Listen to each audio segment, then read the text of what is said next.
Today we'll start a new topic, that is the optic nerve. So, how many axons are there in the optic nerve? Anyone knows?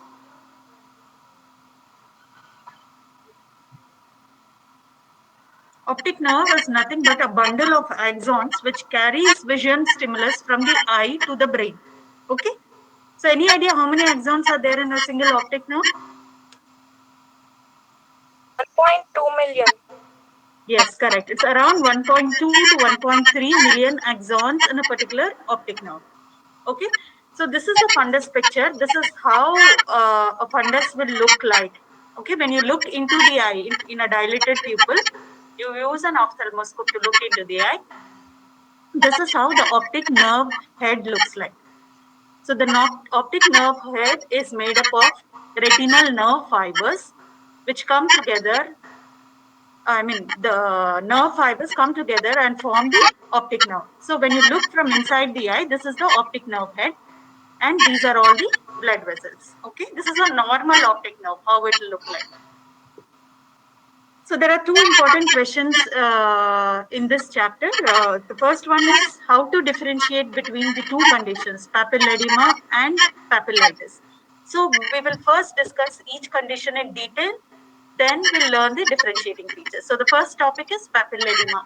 So as the term implies, edema means there is fluid. Okay, so where is this fluid? In the optic nerve. So the definition is edema of the optic disc or the nerve head due to raised intracranial pressure. So the term specifically papilledema is used when there is edema of the disc secondary to raised intracranial pressure. So why should rise in pressure in the brain cause edema of the optic nerve? Okay, the reason is the optic nerve is surrounded by meningeal sheaths. Okay, the sheaths which cover the brain form a continuation to the optic nerve also. So the optic nerve has subarachnoid and subdural spaces also. So that's why there's a communication between the optic nerve and the brain. So whenever the pressure, intracranial pressure rises, okay, there is fluid accumulation which causes swelling of the sheath around the optic nerve and bulging of the optic nerve head. Okay, bulging means there is fluid accumulation in the sheaths around the optic nerve. So this is how optic nerve will look like when it is edematous. So actually it is a passive edema, means there is no inflammation as such. It's not an inflammatory edema. It is edema which is happening because there is a rise in intracranial pressure and that is causing accumulation of fluid in the sheaths around the optic nerve. So how does it occur? Why does it occur? Whenever the CSF pressure increases, okay, there is blockage of axoplasmic transport. So the nerves are nothing but axons. Okay, there is movement of substances in the axons. So whenever there is pressure rise, this movement gets blocked. So there occurs what is known as axoplasmic stasis in the optic nerve head, which results in swelling of the optic disc. So this is the optic nerve head and this is the optic nerve. So why does the CSF pressure rise? So what are all the causes of papilledema? Causes of papilledema are nothing but causes which cause rise in CSF pressure or the intracranial pressure. So some of the common, there can be many causes for this, but some of the common causes are when there is an intracranial tumor. When something is growing in the brain, there isn't enough space for the tumor. It will press on the adjacent structures, it will occupy space, and this will cause rise in CSF pressure. It will cause blockage of the ventricles. Okay, ventricles helps in draining of the CSF. So whenever they are blocked, the pressure rises in the brain. Brain abscess can cause. There can be thrombosis of the cavernous sinus or other intracranial veins. So when the drainage of blood from the brain gets obstructed because of thrombosis of the veins or the sinuses, then also the intracranial pressure rises. So it can be an aneurysm, it can be subarachnoid hemorrhage, it can be hydrocephalus, and grade 4 or malignant hypertension. So when somebody does not know that they have high blood pressure, or somebody knows but their blood pressure is not under control, So sudden rise in blood pressure to a very high level will cause what is known as a malignant hypertension, and that itself can cause bilateral disc edema, which is called papilledema. Okay, so all the causes of rise in CSF pressure along with malignant hypertension, and there is one more thing known as pseudo tumor cerebri. It's called idiopathic intracranial hypertension. Usually you see this in young obese females. Okay, the exact cause is not known, but there is rise in CSF pressure which results in bilateral disc edema or papilledema. So if you're not understanding anyway, just you can just stop me and ask where you're not understanding. So how does a patient with disc edema, bilateral disc edema, present to you?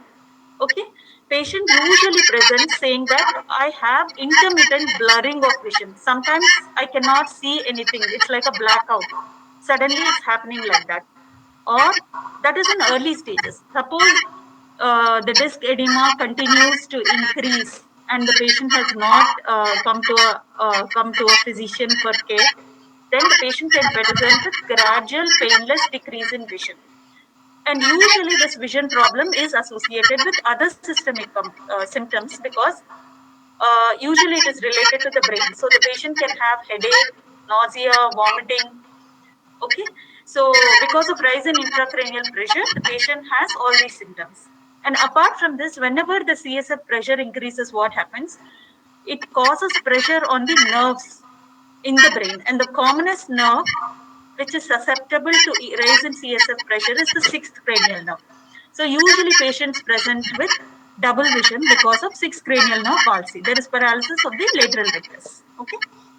So the common symptoms are blurring of vision, transient blackouts, systemic symptoms, and then double vision. These are the common symptoms with which a patient presents to the ophthalmologist. Sometimes the patient can present to a physician with complaints of headache. Okay, so whenever there is a complaint of headache, always you should rule out all causes, and fundus examination is a good idea if a young female is presenting with headache associated with blurred vision. So what are the signs? So first thing you do whenever a patient presents, you check the visual acuity, you check color vision, you check the pupils, you look at the anterior segment, and you dilate to look at the fundus. Once you have dilated, then you look at the fundus. I've shown in the first picture how a normal fundus will look like. And how will a patient with papilledema look like? So this is how a patient with papilledema will look like. Initially, you can see the disc margins are not well defined. So you don't see the regular round. It's all like blurry. You don't know where the margin is. Okay. This is all because of fluid accumulation in the optic nerve. Apart from that, you can see these lines. These are because of retinal edema. These are called Paton's lines. They usually develop in the later stages. Okay. Apart from that, you can see the blood vessels are all very much engorged because of accumulation of fluid. The blood vessels are not able to drain the blood out because of the pressure at the lamina cribrosa. And in the later stages, what you see is the disc margin is almost blurred. You cannot see the optic cup, that is the central depression, separately from the optic disc margins. Apart from that, you can see lots of retinal hemorrhages. All these yellowish white things are the retinal exudates. Okay, the edema also spreads to the peripapillary, means perioptic nerve area. So if you see a picture like this, and usually papilledema is bilateral. Whenever you say papilledema, it means there is bilateral disc edema. It is the term which is used when you see bilateral disc edema due to raised intracranial pressure. Okay. So always you will see that it is present in both eyes. Okay. When you see in one eye, you just say it's disc edema. Only when you see in both eyes, then you say it is papilledema. Almost always bilateral, but there are exceptions in which you can see papilledema in one eye only.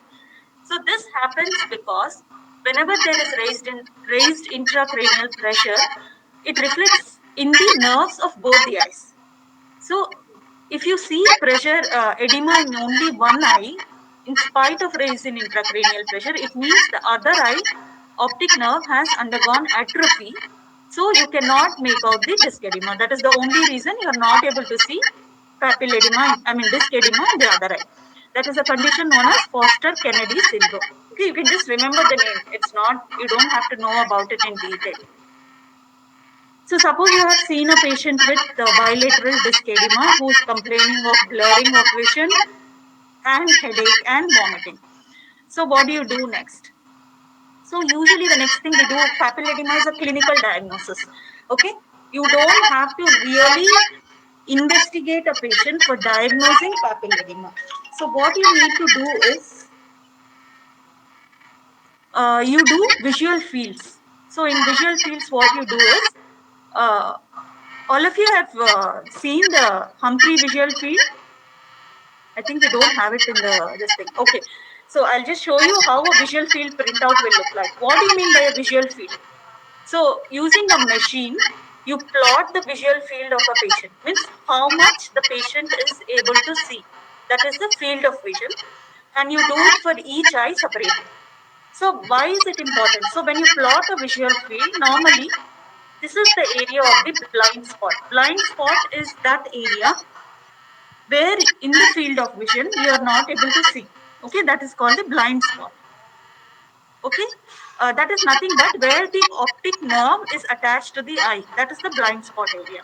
In papilledema, what you see is you see enlargement of the blind spot because the optic disc is enlarged because of fluid.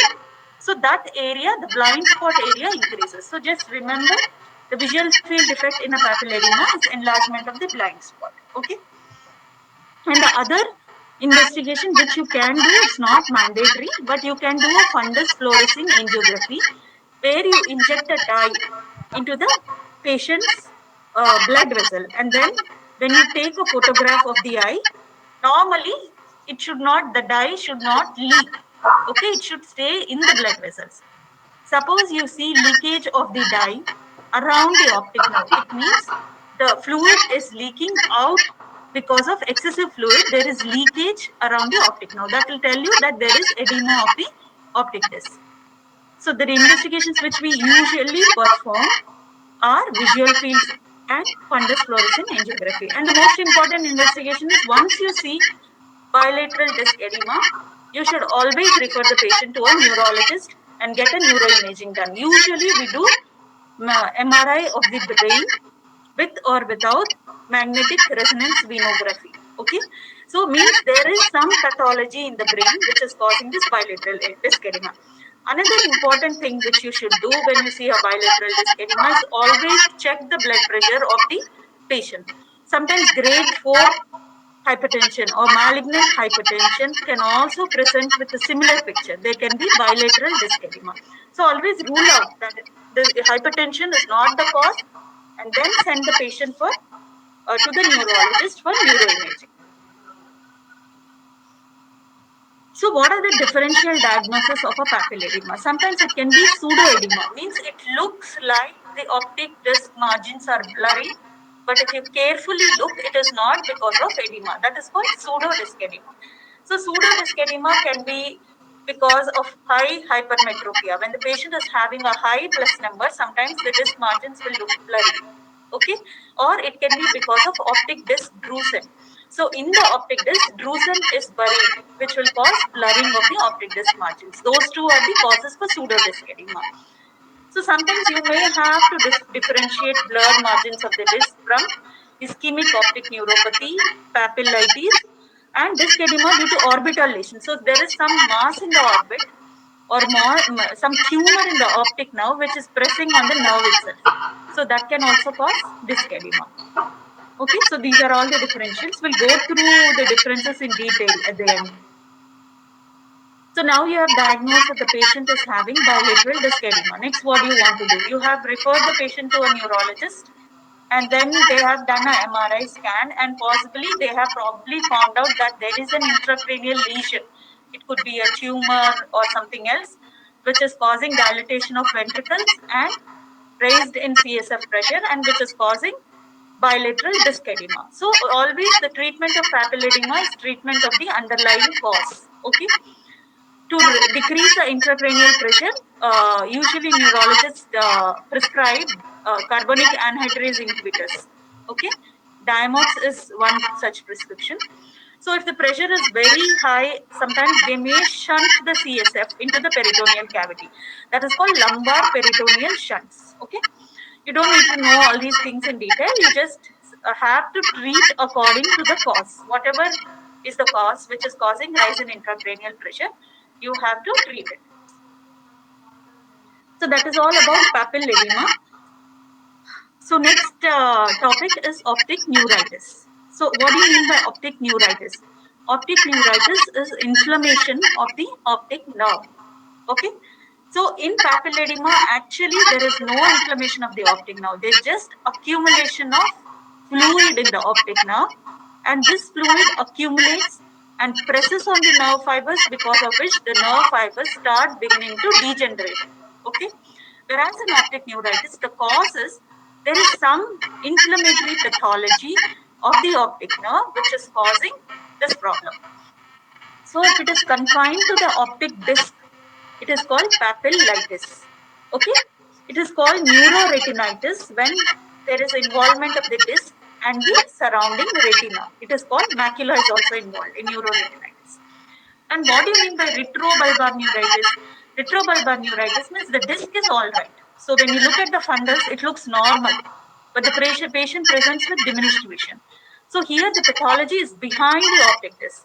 Means the optic nerve, which is just behind the optic disc, is involved. That is called retrobulbar. Bulbar means eye. Retrobulbar neuritis. Okay. So just remember, optic neuritis is inflammation of the optic nerve. So why does it occur? Like we have seen, papilledema occurs because of raise in intracranial tension. Okay. Optic neuritis, why does it occur? So it has many causes. The most common cause is multiple sclerosis. Okay, demyelinating optic neuritis. So there is a myelin sheath which undergoes demyelination, means there is loss of myelin sheath because of inflammation. Okay, when there is loss of myelin sheath, it results in decrease in vision. Okay, usually you see that problem in multiple sclerosis patients. Okay, multiple sclerosis is again systemic condition which involves other cranial nerves also. But one of the common manifestation of a patient with multiple sclerosis is optic neuritis, that is diminished vision. There are other demyelinating disorders which can also cause optic neuritis. And what are the other causes? Infections. Okay. Sometimes there can be viral or bacterial infections which can cause optic neuritis. Like some patient, for example, children infections are very common. Sometimes the infections from the sinuses can spread to the eye and then to the optic nerve. Okay. So it can be viral infections such as adenovirus, measles, mumps, varicella, and all these, or it can be bacterial infections, some which can spread to the optic nerve. Okay.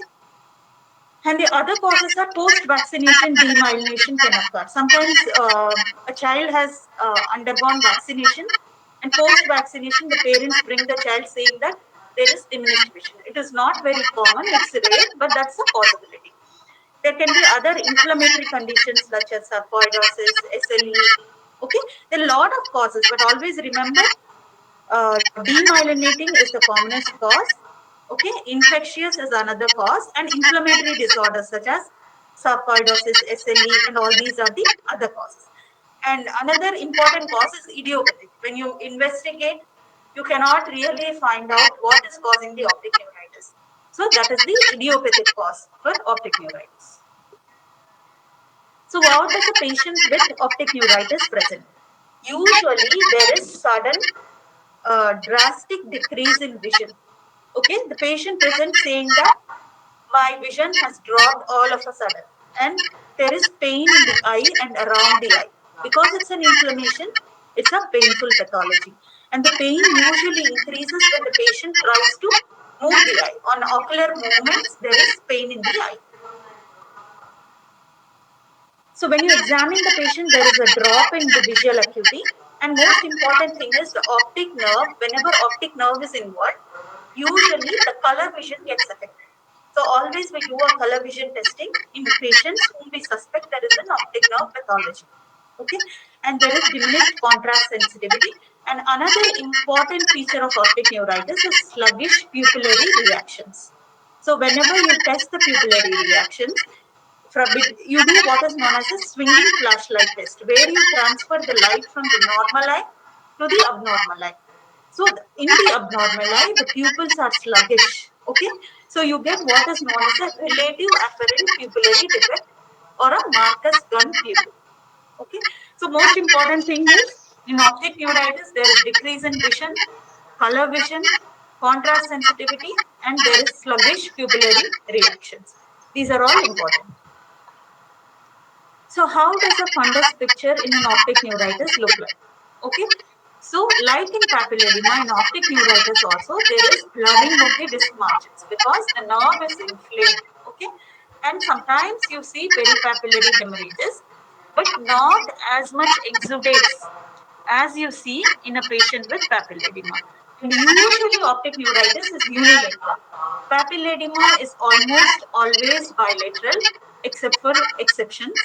Optic neuritis in most cases is unilateral.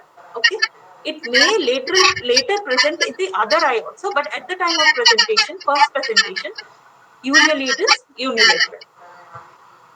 Apart from this, because it is an inflammatory condition, so when you examine the eye after dilatation, sometimes you can see cells in the vitreous. Okay, that is also a diagnostic finding for optic neuritis. Okay.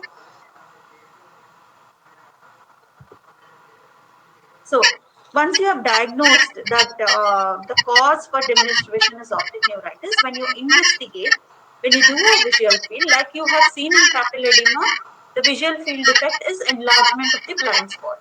In optic neuritis, what you see is either a central scotoma or a centrocecal scotoma. Centrocecal means it is moving, it is extending from the center up to the optic nerve or up to the blind spot. That is called centrocecal. This thing what you see is a centrocecal scotoma.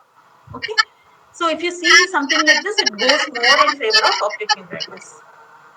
And there's another test, which an important test which you do for optic neuritis, that is visually evoked potentials. Okay, again, it's not mandatory that all patients have to undergo all investigations. Okay, but whenever they ask you a question, how will you manage or how will you treat and all, then you mention what are all the investigations which can be done for a particular disease. So in visually evoked potential, what they do is they present the light stimulus to the eye. They put electrodes on the skull and detect the stimulus perceived by the brain. That is called visual evoked potentials. Okay. In optic neuritis, the characteristic VEP finding is prolonged latency of the VEP. Means when you, this is a normal eye where this is the latency period, where latency means from the onset of stimulus to when you detect the stimulus in the brain. So in optic neuritis, you can see this period is prolonged. That is called prolonged latency in VEP. So you don't have to know all these details, but what is the investigation done? What is the finding? If you can remember that, that is good enough. So again, what are the differential diagnoses for optic neuritis? So papilledema is a differential diagnosis. Malignant hypertension is a definite. So what are all the other conditions which cause disc edema? All these conditions form the differential diagnosis for optic neuritis. So again, suppose you see a patient with optic neuritis, what are the investigations which you do? Okay, because it is related to the optic nerve. So one investigation which you can perform is MRI of the brain and orbits with contrast. So as I said, most common cause is idiopathic, where you cannot find the cause, and the second is demyelinating cause. So when you do MRI, sometimes you may see demyelinating lesions in other areas of the brain. So that will go more in favor of multiple sclerosis. So then you can refer the patient to a neurologist and start treatment for multiple sclerosis. And if you are suspecting an infectious or an autoimmune or an inflammatory pathology, then you do the routine blood tests such as CBP, CRP, ESR, and all those. So this is how MRI picture of a patient with optic nerve. This is a normal optic nerve. So the central, what you're seeing, the black thing is the optic nerve, and this white thing is the optic nerve sheath. This is normal. Okay, this is a patient who's having enhancement of the contrast enhancement of the optic nerve. You can see the white thing should be only on the sheath. That is normal. If you see the white enhancement extending into the optic nerve, it means there is inflammation of the optic nerve substance. That is optic neuritis. Okay.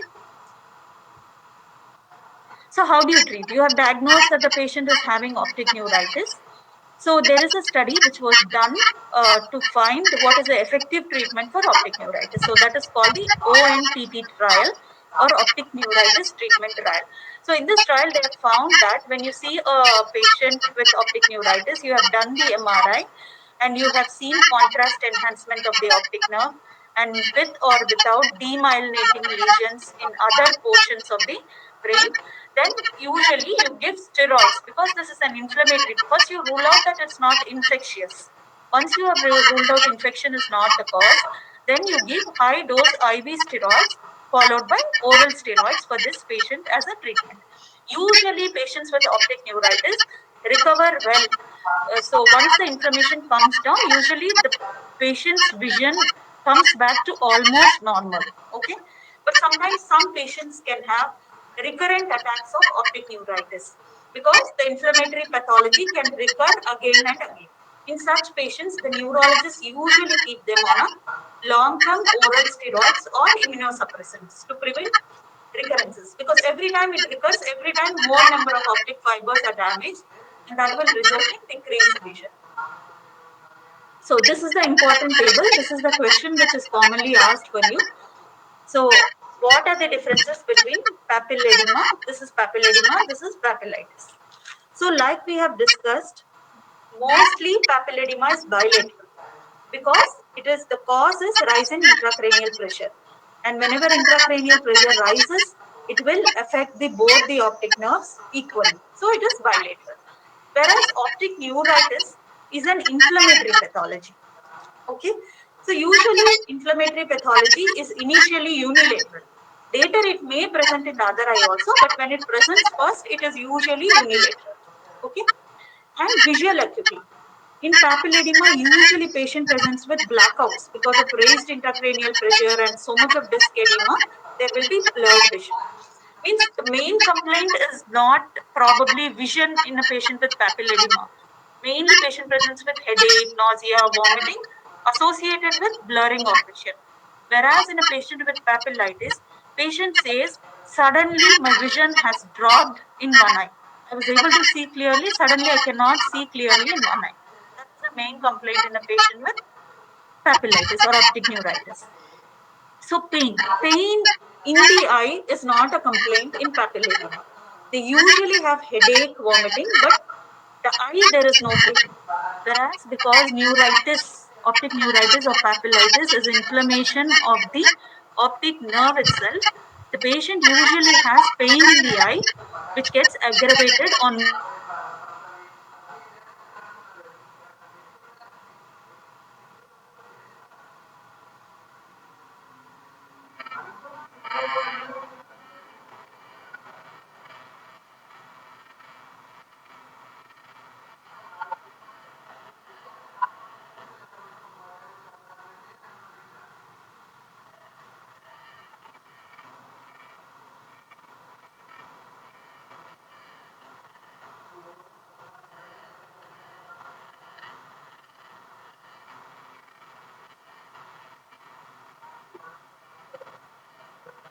Won't see that the disc is protruding out.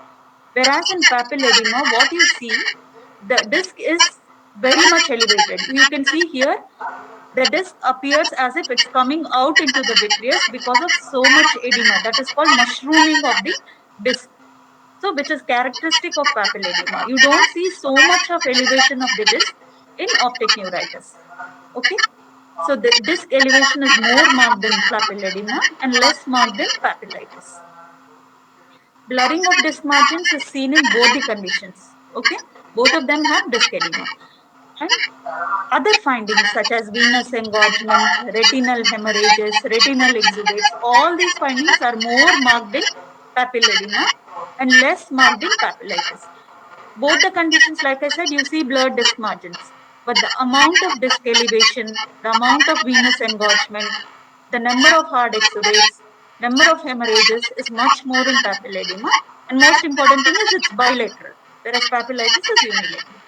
And visual field examination, usually you will see enlarged blind spot in papilledema, whereas you see either a central or a centrocecal scotoma in patients with papillitis. And fundus fluorescein angiography, you will see leakage of the dye much more commonly in papilledema than in papillitis. So these are some of the differentiating features which help you in differentiating papilledema from papillitis.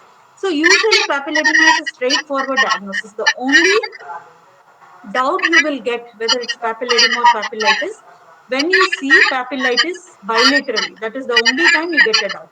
Otherwise, if you see the condition is present in both the eyes with lot of disc elevation, lot of hemorrhages, lot of exudates, with headache, nausea, and vomiting, that is diagnostic of papilledema. So I think because this is an important question in optic nerve, I think I'll stop here.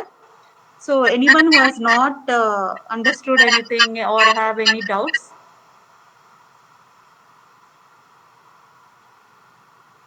Any doubts so far?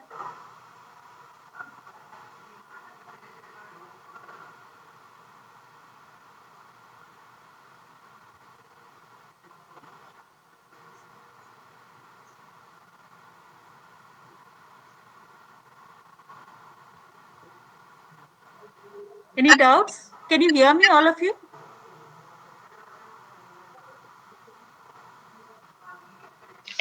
Yes, ma'am, we can hear you, no doubts. Okay, fine. So go back, read papilledema, papillitis. Don't get confused between the two. And this table is important because it's an often asked question. So whenever they ask you, try draw diagrams as much as possible. You can draw a disc diagram with blurring of margins, retinal hemorrhages, exudates. So that will give you more marks when you draw diagrams. Okay. And if possible, you can just mention how enlargement of a blind spot looks like in a visual field. Okay, that will fetch you more marks. Okay, so maybe I think we'll stop here and we'll continue in the next class. Okay.